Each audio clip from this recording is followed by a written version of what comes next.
I was at a mall with Rachel last week, and we walked past, you know, they got the kiosks in the mall. These, like, merchants are selling stuff, and you're walking around, and we walked past this one kiosk, and this woman came, and she approached me with this little packet of skin cream.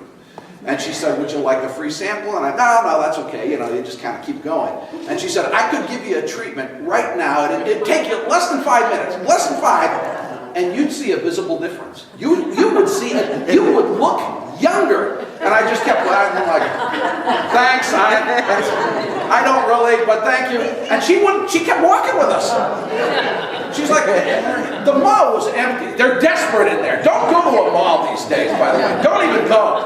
They're desperate in there. I thought she was going to, like, get a lasso out. So she's walking with 5 minutes. It's free. It'll cost. And I never do this, but all of a sudden I just thought, all right.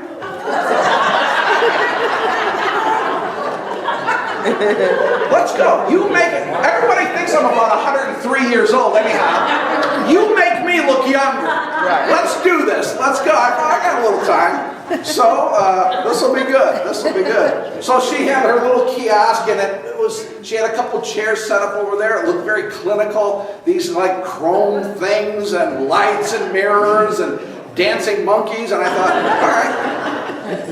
They may not have been dancing monkeys. I sat down, and there's like a couple chairs, and Rachel sat down next to me, and she began to apply this cream to one side. Just to one side, because she wanted me to see the contrast. Because there's going to be a contrast. And so, you know, while she's applying the cream, she's making small talk. Very nice young lady, and she, you know, what do you do for a living? And when I told her I was, a pastor of a church, that kind of stopped her for a minute. She was, I think, didn't know exactly what to do with that. Threw her a little bit, but she marshaled, she soldiered on. And then, at one point she asked me, I know she has to have practiced this, she asked me, how old are you? And I said, I'm 60 years old. She's like, oh, no. Oh my goodness, like you don't look a day over 30. What? And I said, yeah, I'm 60 years old. And for like a second or two, she had me. For like, because why? Because we want to believe the flattery. She had me for just a second or two, and I'm kind of gullible too sometimes, but it took me a second or two, because what are we talking about today? Be honest about yourself. Right. Yeah. The flattery works because we aren't always, you know, we want to believe things that aren't necessarily true. Hey, look, you know and I know. No, it's not beating up on myself.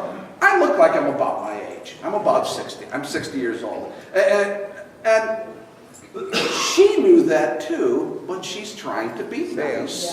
Yeah. She got to sell the stuff. She's trying to make a living. I get it. I expect her to try to sell the stuff. Like all human beings, she discovered if you set the client down in the chair, you don't want to insult the guy. You want to say, oh my goodness, you're such a handsome man. Why did she use flattery? Because flattery works. Yeah. And by the way, can you tell which eye that she did? Can you tell? No, you can't. Do I look about 59 and a half now? I did not buy the cream. She was a nice lady, but I didn't. Be honest in your evaluation. Hey, flattery feels nice. Yeah? By the way, this is the nicest looking group I've ever seen. It feels, of course, and it's okay. That's all right. That's not evil. You say you get flattered and you feel nice, that's not evil. But come back to reality and the honest truth. Be honest with ourselves. Jesus, the Bible tells us, hey, you need to be honest with yourself about yourself.